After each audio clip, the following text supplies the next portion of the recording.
Imposter syndrome. Oh my goodness, this has been showing up a lot in my coaching space recently. So I want to speak with you about it. If you're experiencing imposter syndrome, you're not alone. And the extent to which you're not alone in this is massive.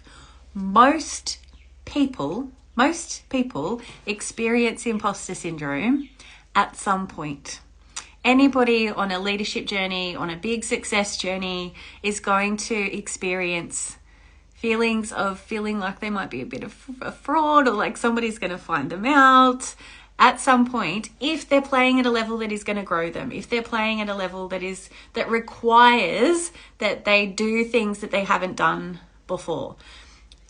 Because what's missing here is that like let's say you go for a promotion, you get a nice big juicy meaty role, and you haven't done that particular role before. You need to grow into it a little bit. You're going to have to do things that you haven't done before. It doesn't mean that you're not capable of doing those things, but what it means is that you don't yet have the experiential evidence to know, I can do this, I've got this. And the only way to get that is from doing the thing that you're not sure if you can do or not. The thing that you feel like a bit of imposter, like, people are going to find out, like they think I'm the person I said I was on my resume, or people think that I'm the person that I show up as on social media, and they don't know. They don't know who I really am on the inside. They don't know how hectic it is in here. They don't know how messy it is on the inside.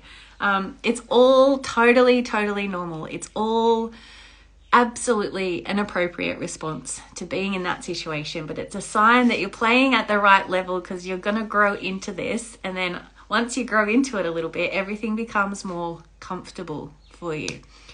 It's just that, a lot of people who are kind of new to business or new to coaching or new to a particular role, or like they haven't done a lot of that sort of thing before, will be under the impression that they're the only ones that experience imposter syndrome. Not true at all. People playing at all levels that have been doing things for a long time still experience it.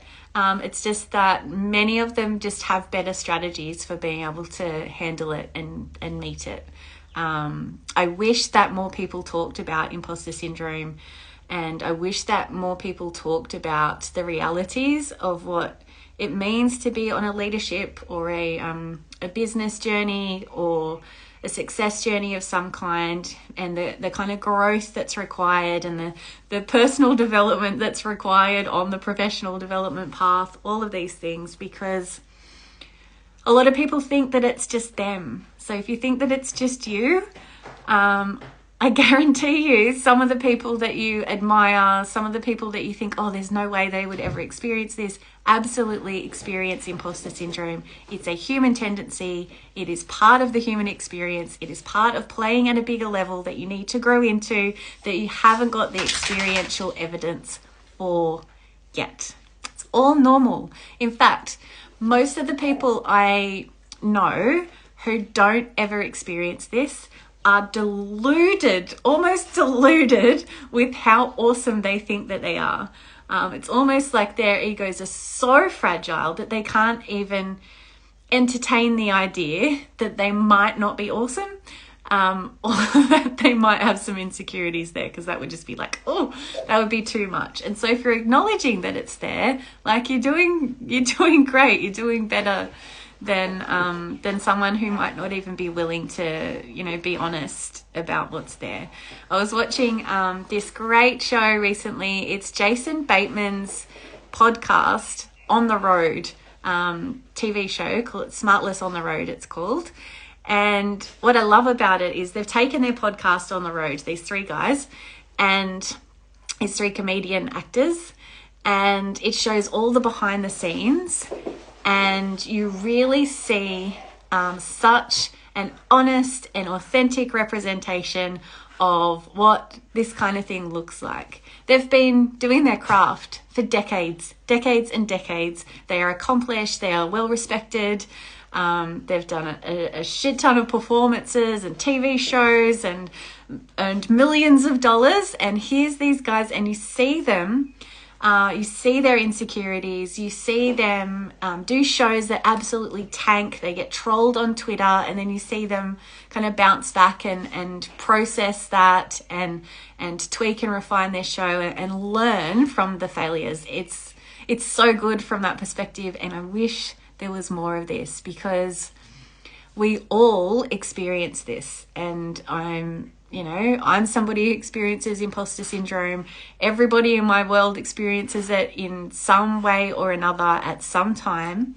It's just that a lot of the time, people that have been kind of in business for a while, or have been coaching, or have been in leadership roles for a while, they've just got good strategies or better strategies for being able to meet with it, and they don't see it as a reason to not pursue the things that they want, because that's another part of it.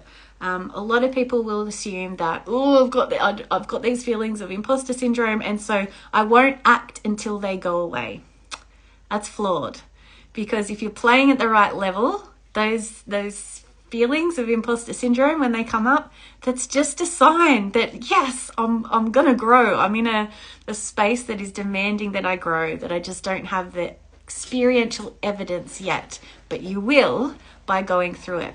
And so it's just a matter of those strategies for being able to meet what's there in you. But it's certainly not a reason to stop.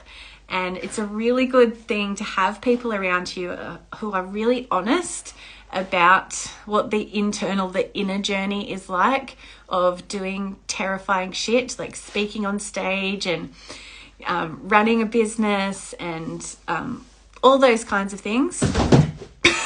There you go. In terms of, I love this as a metaphor, in terms of giving you the reality. So my dog Snoop is running around right now. I think she's sniffing after one of my cats, and she's just knocked the privacy screen down behind me.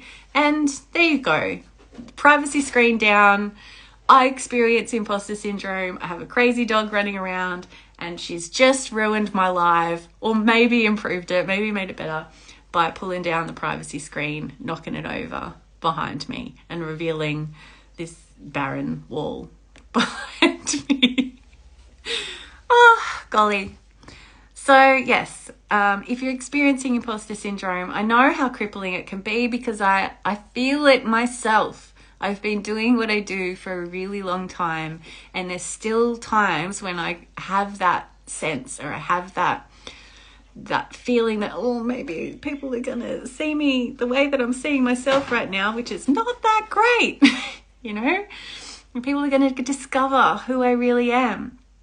But I guarantee you, the people that you follow on social media, or mentors that you have, I guarantee you, every single one of them has insecurities. It's just that a lot of people don't talk about it, and I really wish that more people would, because if you're waiting to not feel those things, you'll be waiting a really long time, and you're going to miss out, and you're going to delay the time that you could have spent growing into the level or the space that you want to grow into. So that's my 2 cents on imposter syndrome today. If you want some strategies around it, or if you want to share what your experience of that is like, so we can share more stories around that, I would love to hear from you.